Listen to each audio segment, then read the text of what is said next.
Okay, cool. Ooh, there we go. Everybody's just I suppose. You know It's- what? I don't. It's good. It's good. That's okay. They're all voting at the same time. Exactly. So, welcome to Lecture 12. So the plan for today is to talk about reference and denotation. So more specifically, what I want to do is start off by talking about the kind of basic idea of singular terms and set the two big questions that we're going to talk about today. They're tightly related, but they are technically distinct. So it's worth kind of pulling them apart and having them in mind. And then I'm going to talk about two theories or two answers or ways we might answer the kind of pair of questions we're going to start off with. And the first one is, we'll call it direct reference theory. It's also called Millianism. And this gives us probably the absolute simplest answer to how singular terms work, but it runs into four pretty historically significant puzzles. So the plan will be for me to present you the view and then give you the four puzzles and explain why it's a problem, why there are problems in this direct reference view or Millianism. I'll swap back and forth between those two terms.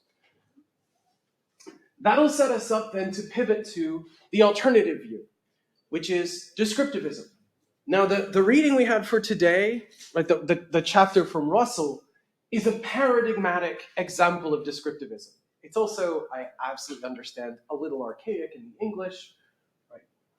But it is another form of how to answer or explain what's going on with singular terms. And honestly, it was the received view up until about the 1960s.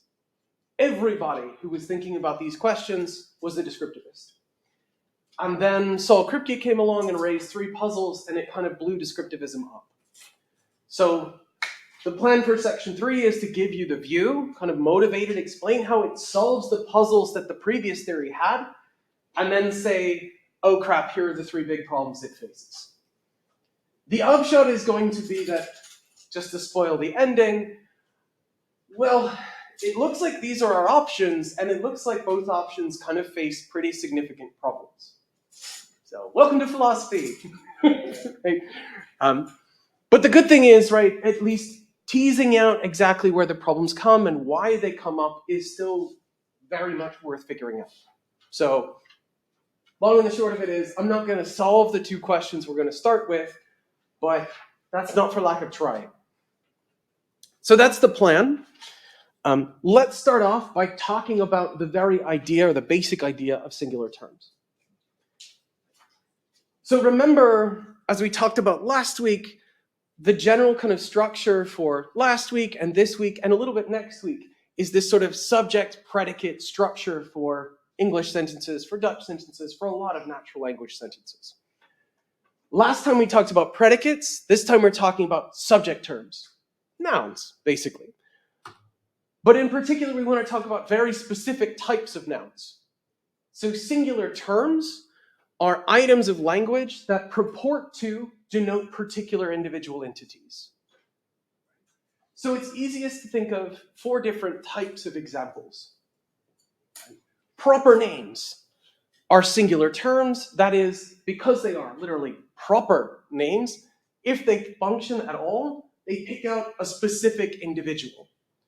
So Nathan picks out me, Tilburg University picks out this university, Darth Vader purports to pick out the Dark Lord of the Sith, right? Again, we've done with proper names. We use them a lot in FOL. They were the little lowercase letters A through, what was it, T, I think? A through S, maybe? So, proper names. They just kind of, they're names. We're familiar with them. These are the ones we use all the time. Another kind of singular term is a definite description. So the 8th largest city in the Netherlands. This is a description that exactly one thing satisfies. In fact, does everyone know what the 8th largest city in the Netherlands is? Yeah, you're in it. Right. The present king of France, again, purports to pick out one specific individual. It fails because famously, France is no longer a monarchy. Again, the grammatical function here is to pick out one thing. Similarly, we also have personal pronouns. She, he, they, right? I didn't include that on here, but you can think of other ones, right? And another kind that doesn't get picked up a lot, but is very clearly often intended to be singular terms, are demonstrative pronouns. This or that. It's supposed to pick out a single entity. So again, the grammatical function here is specifying, denoting, referring to some specific individual. And the contrast here is multitudes, right? But you can contrast this with predicates, so like is a dog, is a university, the stuff we were talking about last week.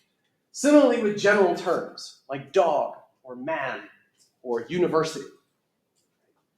We can use those as kind of shorthand, so we might talk about the university, but of course we're using that as part of a definite description. As a roundabout way maybe to talk about Tilburg University, or something like this. So we're really just focusing on these singular terms for today. And with regards to these, there's two big questions we can ask. So the first one has to do with their basic function. Right? Singular terms refer to or denote specific particular individuals, or they aim to anyway. So how do they do that? How is a singular term hooked up with the particular thing that it is supposed to be a referring thing for? Well, kind of. I mean, like, so why is it that when we had the name A, it picked up the thing that it did in the domain? When we were building interpretations, we just said, because it does. Right? But when we're thinking about things like singular terms in English or Dutch, you might want to know, what's the special sauce that's kind of sticking Tilburg University to this thing? How is it that that term comes to refer to this? And note, we're not interested here in some sort of sociological explanation or historical explanation as to why we got that term. We want to know what's the underlying kind of mechanism that's connecting the bit of language to the thing. How does reference happen? That's our first one. That's our first big question. And the second big question, again, related but different, is how are singular terms meaningful? It's very clear that when I use Tilburg University, if it works, it picks out this thing. But it's also meaningful. It has a kind of semantic content to it. Well, what is the semantic content? What is the meaning of a given singular term? It might just be its reference. It might be something more. Yeah. What is the reference? Good. So the reference is the thing picked out. Oh. Right? So to go back, right? Nathan, bit of language, picks out me. Refers to the referent as me. So our two questions are, right? How does, in some sense, Nathan do the referring that it seems to do? And what, if anything, is the meaning of Nathan? Two different questions. Now, we might give the same answer to both. We might give different answers to both. Similarly, we might give different answers for the different types of singular terms. Right? Remember, to go back a slide, I gave you at least 4 different kinds. So we might say, hey, proper names hook up to their referent in this way. Descriptive, definite descriptions hook up in this other way. The meaning of definite descriptions is this. The meaning of proper names is this. We can give different answers depending on the different types of singular terms. Or we could just give general answers that are supposed to apply for all types. So different questions, but they're obviously going to be related. But do we see the difference in the two questions? So there's a meaningfulness question, and then there's a kind of reference question. How does the reference work? And what's the meaning of a given singular term? The two theories that we're going to look at try to answer both. And in fact, the versions that we're going to look at for both give universal answers for all types of singular terms, but of course we can have nuance. We're just sort of painting the two extreme versions of the positions. So let's talk about the first kind of response here. And this is direct reference theory, aka millionism. Millionism is so named because, well, the sort of version that we've inherited comes from John Stuart Mill and his account of a system of logic. So the core idea of millionism or direct reference theory is that a proper name's meaning just is its referent. So the meaning of a proper name, of a singular term, just is the thing it picks out. And the way that it does it, it just does. It's just a tag. In particular, the proper name tells us nothing substantive about the thing tagged. So to kind of unpack that, right, here's Gerald. Gerald's always watching you, right? You don't learn anything substantive about that thing when you learn that it's called Gerald.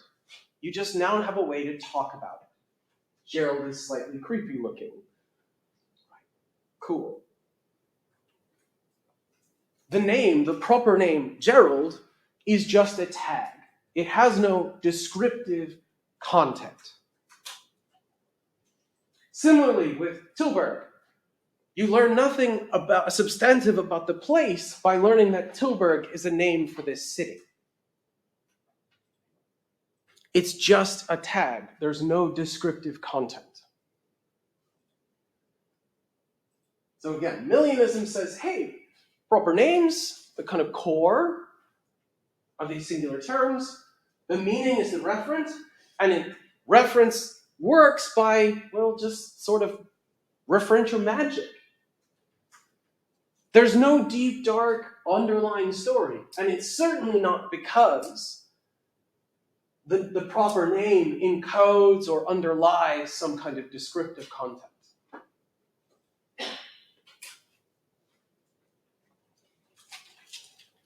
So it's actually just a really straightforward, flat-footed theory. It's kind of like, okay, I'll give you an answer to the meaningfulness question, but I don't really have much to say about how does reference work. It just does. It's tagging. Cool. Millionism was extremely popular for quite a while. Please. So, based on what Jonas Roman says, we don't know nothing about. I mean, when we describe something, we are not knowing something about the object, but what our language says or what our references says about the object. So importantly, on this sort of million view, on the direct reference view, it's not even really. It's closer to the we're learning something about our language. We're learning that, hey, here's a name I can use to refer to this thing. We don't learn anything about the thing. We just have a way to talk about it. The contrast here is going to be if we had something like a definite description. So let's give a definite description for Gerald. I don't know, the thing that was in one of my nightmares recently, right? Or the main antagonist in my most recent nightmare, say, right? If we use that definite description, finding out that Gerald satisfies it, you learn some substantive things about Gerald. He's something in my nightmares, he was in one of my recent nightmares, he was an antagonist, etc. So the descriptive content of the definite description tells you something about the object. But, says the direct reference theorist, learning that his name is Gerald, you don't learn anything descriptive there. At least not anything interesting, other than this thing is named Gerald. That's the kind of contrast it's after. So, proper names, the fundamental, the basic notion, the basic singular term, they work by just kind of hooking to an object. They just refer. And their meaning is simply their referent.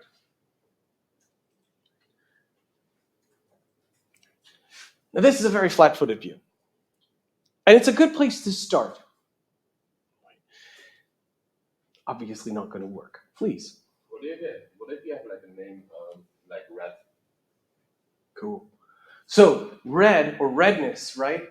On this view has to, if it has a meaning, it means it picks something out. And then we're right back into the debate we had last week. In fact, this view is one of the ones that underlies the second argument for properties. Remember, the second argument was, hey, we have these singular terms like redness, blueness. They look meaningful. The meaningfulness of a singular term is reference, so it must refer. There you go. So if you bought this view, you would really like that argument. Yeah? And say you have a name like Great British Bake Off. Isn't it also descriptive in essence? So the counter to that is, of course, the Holy Roman Empire, which famously was not Holy Roman or Empire. Right? Another way to put it is, being named Armstrong doesn't give you mighty biceps. Names are names. They might have some kind of historical motivation for some kind of descriptive content, but that's not part of the name itself. Right. That's the kind of line that these guys are going to take. There was another hand. Okay. So again, super flat-footed view. This is a really helpful way for us to get into the four big puzzles for direct reference theory. And the four puzzles split into two pairs. The first pair stem from empty names. So as you remember from FOL, our FOL system, we said in first order logic, there can be no empty names. That was a requirement we had in our logical system. But of course, natural language doesn't behave like that. Natural language seems to allow for empty names. Santa Claus doesn't look like it picks anybody out. Sorry. Yeah. So let's think about empty names for a second, right? Well, one problem that comes up with empty names is there seems to be apparent meaningful reference. Odysseus, right, arguably didn't exist. He's just a fictional character. He's a kind of a conglomeration of a bunch of real people. Odysseus looks like an empty name. But it seems like I can say Odysseus is Greek. That claim looks at least meaningful. Similarly, I can say Charlie is a unicorn. That's a deep-cut internet reference for those of you out there.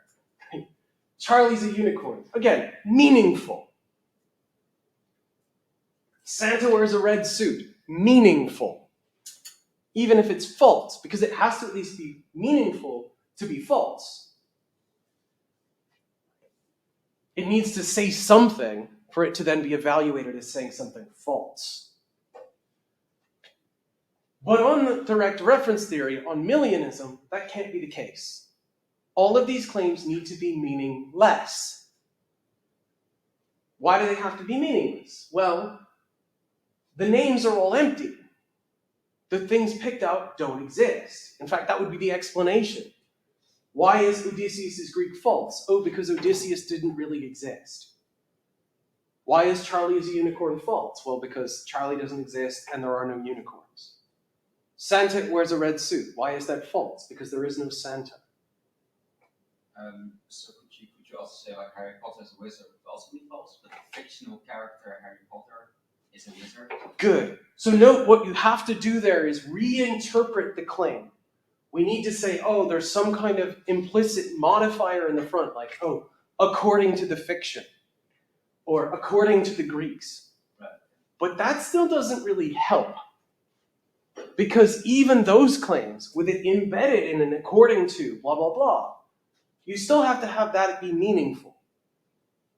And if the referent of these singular terms, of Odysseus, of Charlie, of Santa, is its referent, the meaning of these are its reference, and they have no reference, then these clauses can't be meaningful. Can they refer to the fictional character Odysseus? Then you have to believe in a fictional character, right? That it exists somewhere. That it exists somewhere, right? So you have to buy this. Then you have to say there are never any empty singular terms, which is an option, right? It's an option. But we have things like Mr. Round Square or the Round Square. You see the moves we can start to make. Where we better not have this thing exist anywhere, because if it exists anywhere, bad stuff, contradictions. That's the kind of move we can push. Yeah. You said that it's the case that because they don't have a reference in the real world, they are false, or it's like in Ayer, for example, that they cannot be neither true nor false. They can't be true or false. They are meaningless. They should be so again, to go back, right? The core of the view is that the meaning of a proper name is its referent. If they don't have a reference, can't have a meaning. Right? So these claims aren't just false. They can't be false. They're not even apt for truth or falsity. They're meaningless. They say nothing. So it always needs to be in the real world. It needs to pick out something. Right? The singular term needs to refer to something. But with fiction, it doesn't refer to anything Then it would be a problem, right? So if you think that Harry Potter doesn't refer to anything at all, that it is an empty term, an empty name, then you're going to have a hell of a time saying how Harry Potter is a wizard is meaningful. So the general structure of the problem is take any sentence using an apparently empty singular term. If it's meaningful, whatever sentence you want using that empty term, then this view cannot make sense of it. But fiction is always an empty term. Well, again, this goes back to the stuff we were talking about right in the beginning of the second half, right? Do we think that fictional characters exist or do they not exist? If you say they don't, all fictional talk is going to be fun. Or version of this. But no, the fiction case is just the way to get going. Mm-hmm. Pick anything you want. Lavoisier's Vulcan is a planet. Right? Remember the planet that the French astronomer postulated it's not there. Right? Lavoisier's Vulcan is a planet. That looks false. But Lavoisier's Vulcan, empty term. How can that be meaningful? That's the problem here. Could you say that if you, that it's false because it states that something like Odysseus exists? So that you would paraphrase it as there exists a thing that is Odysseus and this Greek. Yeah, good. Then it's false. But as soon as you start to say that there is a thing that is Odysseus, we need to understand what is this Odysseus thing. Yes, okay, but then we could say Odysseus exists somewhere, but for a round square we could just say it's false because a round square Good. it's a thing that's two predicates that are contradictory. So this is to read the round square as basically it's a compressed description. But I didn't use it for description. I said Mr. Round Square. It was a proper name. Right? And remember the view here. The view. Proper names are not concealed definite descriptions. They're just tags. So again, we can kind of keep forcing it to say, no, you told me it's not a description, it's a tag. I've used a tag. This should be meaningful, but you can't get it to be meaningful because the whole point is this doesn't pick something out. That's the trick for this first problem. Yeah? So just to come back to an example, could you say, for it being true, could you say the fictional character of Harry Potter that lives within the wizarding world is a fictional wizard from that same made-up world? Would that be true? So I think in this case, right, if you think that Harry Potter is merely fictional, that is, doesn't exist, right? There is no Harry Potter at all, then you can't even say that on this view. Because to use the name requires that there's a referent. Because otherwise it's meaningless, right? It'd be basically saying like, bleh, is a wizard. It's to say nothing. Yeah. So we're talking about Mr. Round Square. But then the problem only arises when you start to try to explain what this round square is. But you can use the script. You can use descriptions there, like you can just say, this Mr. Out Square is a thing that has those predicates. But then Mr. Out Square can actually pick something out. The thing Good. itself just can't exist. So this is a kind of a response, right? We could just say, oh, there's never an empty term. You just actually were referring to something you didn't know.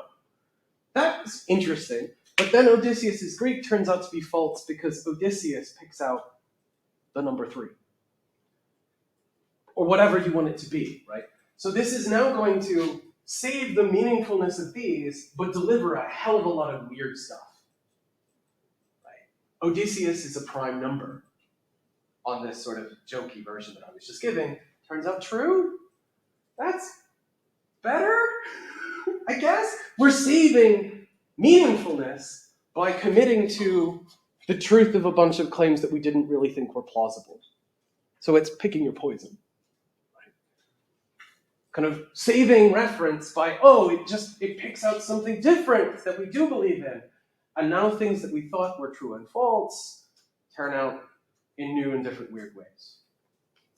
Yeah. What about Jesus or Socrates? Yeah.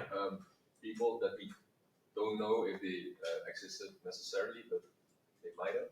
Yeah. I think in Jesus' case, we've got really good historical evidence. Socrates too, right? Yeah. But I know what you mean, right? So in these cases, this story isn't really going to answer that. It's going to turn out that the term picks out what it picks out. In fact, we're going to come back to something like this right at the very end of the lecture. So this is our first problem. Right? Again, the core of this first problem is there seem to be sentences featuring empty names that are meaningful. The second problem is basically extending this. And it's the very fun thing. We talked about this a little bit. Negative existentials. Negative existentials look like they're true. Pegasus doesn't exist.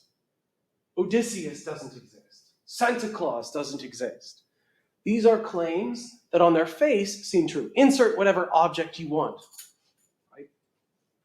As the thing you take to not exist with a singular term. On the Millian view, there's no way to make sense of these. Why? Because they require that we use the singular term to say that that singular term does not refer. Right? I need to say, hey, Santa, he doesn't exist. But of course, if we use Santa and he doesn't exist, to go back 2 slides, then Santa is meaningless. And I didn't say anything. So the trap here is basically a souped up version of this apparent reference problem. In order to say that something doesn't exist, I need to use, if I'm saying with a proper name, I use the proper name that's purporting to pick it out. But if the thing doesn't exist, and meaning is just reference, then that singular term has no meaning at all. Do we see the trap? Please. Then can you say that something doesn't exist? Yeah, that's the problem. So on this Millianism view, on this direct reference view, they cannot meaningfully say that proper name doesn't exist. They're either always saying something false, or they're saying something that is just utterly meaningless. They might as well be whistling. And that looks weird, because it seems like there are at least some true negative existentials. Lavoisier's Vulcan doesn't exist. He was wrong. The massive geodesic dome in the middle of Paris doesn't exist. There is no such thing. That one's different because it's using a definite description. But I could introduce the name, I don't know, Monsieur Steve for that thing. It doesn't exist. Monsieur Steve doesn't exist. Cool.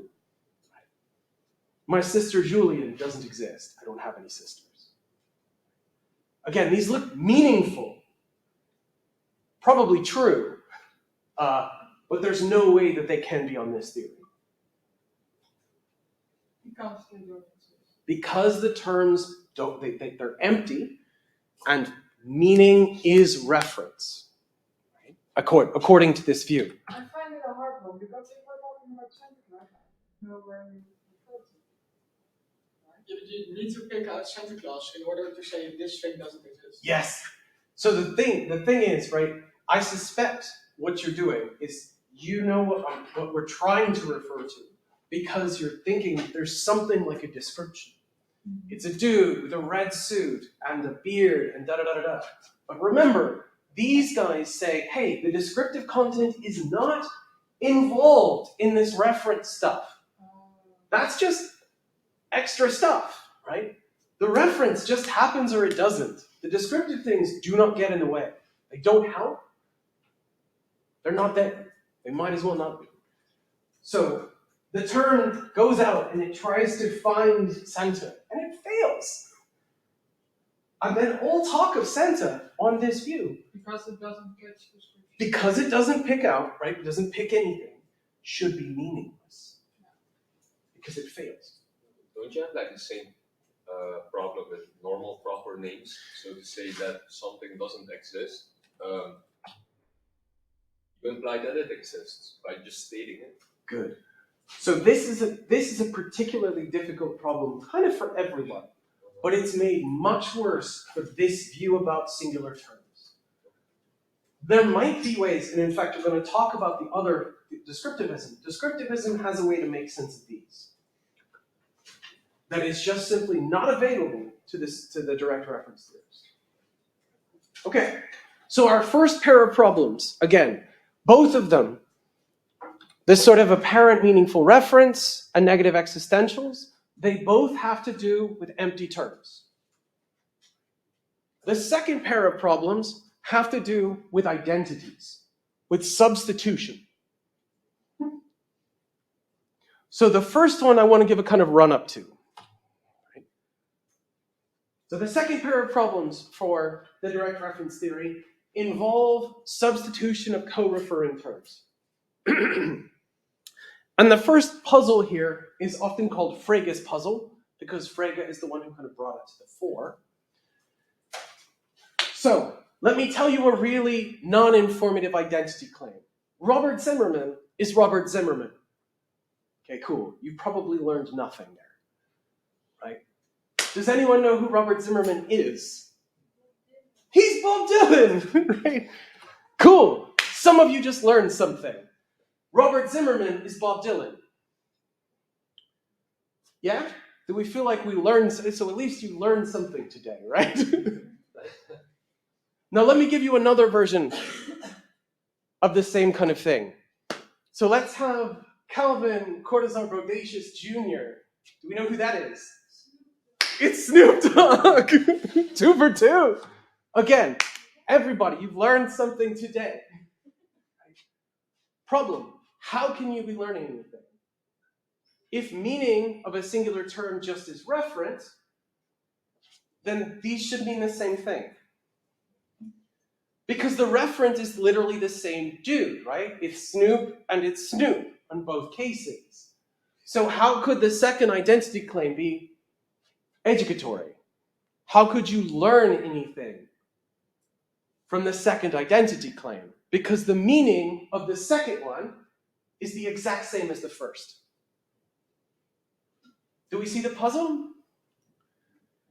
Okay, I'll give you another version to make it really drive it home.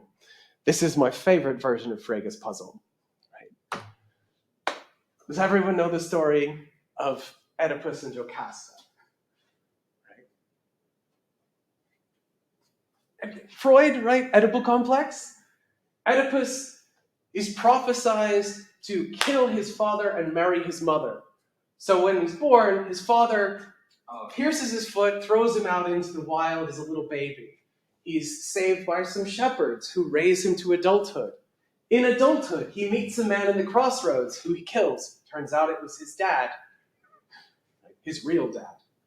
And in the process, Oedipus goes on, he defeats the Sphinx, becomes king of Thebes, and marries Jocasta, who's his mother. At a certain point in the play, Oedipus Rex, he learns, oh shit, Jocasta is my mother. And when he learns that, he puts his eyes out, he starts decrying the gods as being terrible, bad things, bad things. So, let's think about what Oedipus knows. Oedipus knew Jocasta is my wife. He knew Jocasta is Jocasta. These are uninteresting. He didn't know up until a certain traumatic point that Jocasta is his mother. And he certainly didn't know that his mother is his wife. He learned some identity claims that turned out to be pretty informative. Right? Traumatic. But the problem here is, of course, that he couldn't have learned anything interesting on the direct reference theory, because every one of these identity claims means the same thing. And why do they mean the same thing? Because the meaning of a singular term just is its referent. And the referent of every single side of those claims is Jocasta. It's the same person. So here's Frege's puzzle. How can there be meaningful, how can we learn anything from true identity claims if the meaning of the terms is just their referent? So I'll give you an explicit version of the puzzle. If the meaning of a singular term is just its referent, then the sentences A is A and A is B have the same meaning. Zimmerman is Zimmerman, Zimmerman is Dylan. They should have the same meaning because it's the same referent on both sides. If two expressions mean the same thing, they can't differ in what we'll call cognitive value. You shouldn't learn anything from one that you couldn't learn from the other. Problem. The identity claims can differ in cognitive value. Jocasta learned, or Oedipus learned something. You guys learned something about Snoop Dogg and about Bob Dylan. Well, some learned, some knew. So, if they differ in cognitive value, they must not mean the same thing, and in turn that must mean that the meaning of a singular term isn't just its referent. Do we see the puzzle? If meaning is just reference, sameness of reference should entail sameness of meaning. Sameness of meaning should entail no possible difference in cognitive value. These sentences seem to differ in cognitive value, so they must mean different things, so it must be more than just reference. Sorry, you had your hand up for a while. Yeah. Couldn't you say that you indeed don't learn anything, but that you try to infer something from the name of the definite description? So in the case of the Great British Bake Off, you don't actually learn something except that you could reasonably assume that it's something British and about baking. So this might work for some of these, like for the mother of Oedipus, the wife of Oedipus, but what about this one? But you could say the same thing, that it in fact doesn't teach you anything except for the that you could infer that the given name of the person known as Snoop Dogg would be Calvin Carter or distributor. Yeah, it's CCBJ. But importantly, if the meaning of Snoop and CCBJR are the same, you should have just known these. There's no difference here. There couldn't be a difference here, because the meaning of those terms is just the dude, and you have the dude in every case. Yeah, but that is because you say you can't infer something from the like the Great British Bake Off. You can't actually infer something from it. So couldn't you just say that there's no new cognitive value? Yeah. It's just a name. I think that the issue here is going to be, there'll be lots of cases where we learn something by learning that two names co-denote. And that couldn't be possible. But that's only if the names are actually definite descriptions. Yeah. But then we're already moving away from the view, right? Because remember, the view is always, the names are not concealed definite descriptions. They have to be something different, right? They're just tags. If they're just tags, this is really hard. If we start to bake in, like, oh, there's descriptive content, you're actually buying its conclusion. You're saying it can't just be its referent, it's got to be some implicit descriptive content or something else like this. So yeah, we can do that. But then we've already kind of said so much the worse for direct reference theory. Okay, so do we see the beauty of Frege's puzzle? It's so wickedly simple, but it is wickedly powerful. So this is one. Yes, please. Yes, so Frege's puzzle conclusion, like the fifth one, then refutes direct reference theory. Yes. Because the direct reference theory says the meaning of a singular term is just its reference, right? That's the core of the position.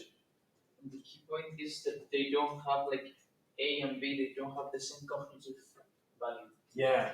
The two identity claims, right? To be told that Robert Zimmerman is Robert Zimmerman. Cool. You didn't learn anything. To be told that Robert Zimmerman is Bob Dylan, you learned something interesting, something new. Although they are identical. Although these co-refer, and the problem is there's no room for learning anything if all there is to meaning is just reference. Because these literally are just like, here's the dude, is the dude, here's the dude, is the dude. There couldn't be any difference. There has to be something else to meaning beyond mere reference. That's the conclusion. Okay, so that's three of the puzzles, right? The first two had to do with empty names, about apparent meaningful reference and empty singular and negative existentials. And then we have Frege's puzzle, which is how is it that some identity claims are meaningful? The last puzzle has to do with substitution, right? Much like the identity, much like Frege's puzzle. But it's particular to intentional substitution puzzles. So intentionality is a directedness, right? So an intentional relation is something that's directed. And I'll give you a version of the puzzle. If the meanings of singular terms just are their reference, then it seems like we should be able to substitute co-referring singular terms without impacting the truth of the sentences we're substituting into.